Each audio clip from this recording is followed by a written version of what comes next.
First wave, late 1800s to early 1900s.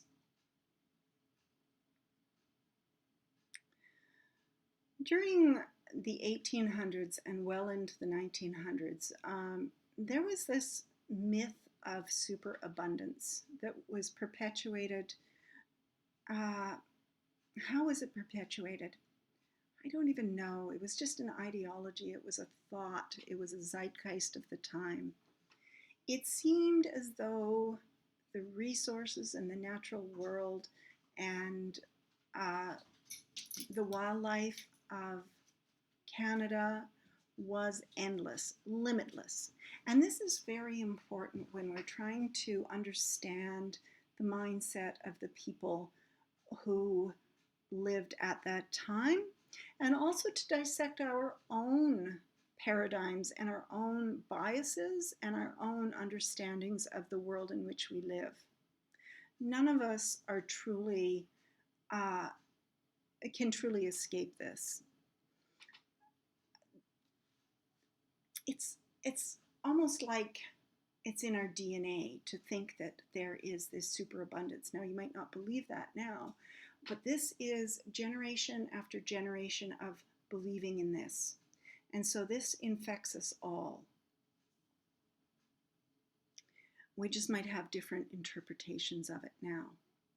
So, what do I mean by this? Well,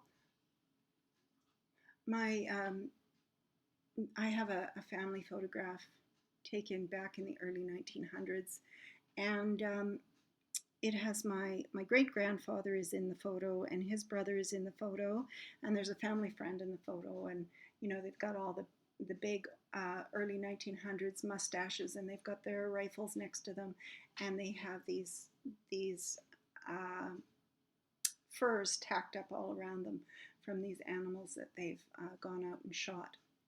This was not a controversial image 100 years ago.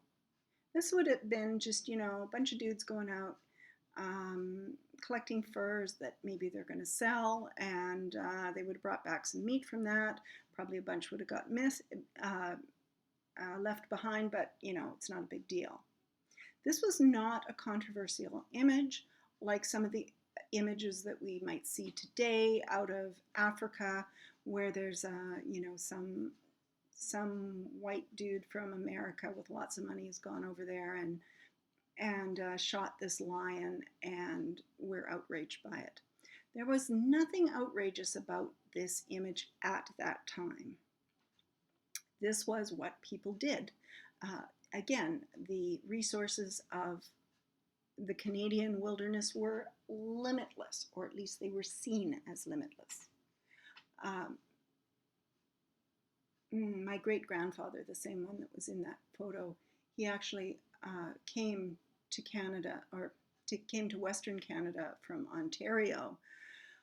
I believe it was 1906, somewhere in there anyway, to Vancouver Island. He and his brother set up a lumber mill, and they had a thriving business. They would have probably been lumber barons at some point. I'm sure they planned to make an obscene amount of money, and they probably would have if the mill hadn't burned to the ground. And everyone lost their fortune, and that was the end of that. And they came down several notches in society after that. However, that was the dream. If you had money and you could make that happen, that's what you do, because that money would then be more money. Kind of think about the tech industry today. The people that got in on the tech industry early are the Zuckerbergs and the Bezos that we see today. Those were the lumber barons and the coal barons of the early 1900s in Canada. And this was all built on this myth of superabundance.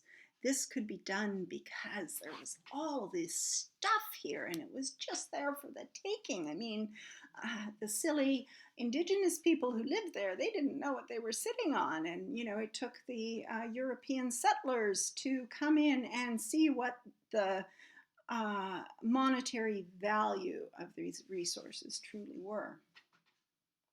A very different mindset, and one that we've inherited to this day. So, Banff National Park was created in 1885 to promote tourism in the Rockies. It was not created as a conservation endeavor, not like some of the parks in the US.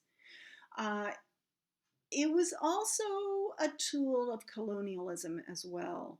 The railways were constructed to connect the east to the west, and they were important to create this unified Canada because right from the very beginning there was this kind of perceived or real threat from our American neighbors.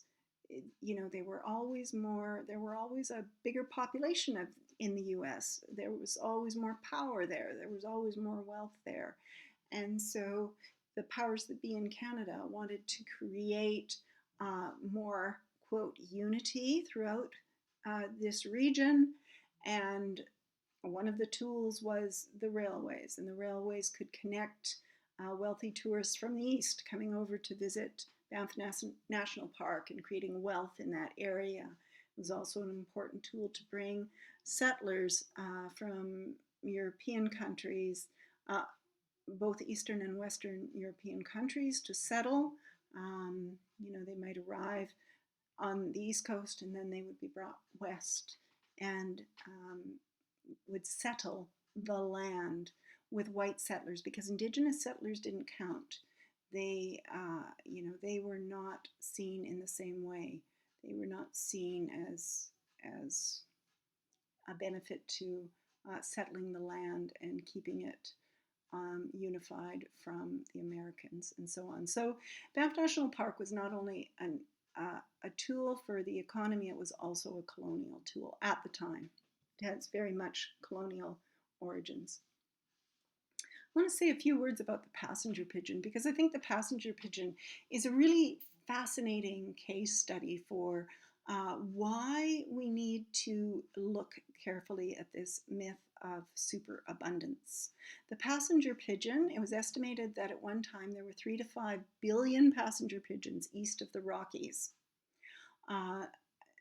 From the time that I was a small child, I heard these stories that when these flocks of passenger pigeons would go overhead, they would block out the sun for days. I think these stories actually came from my great-grandfather. And so he was from Ontario, so he would have seen these things in the late 1800s when he was still living there. And the passenger pigeon would block out the sun. People would come outside with their rifles and they'd shoot their guns into the air, and 4 or 5 birds would fall to the ground, and this was great sport.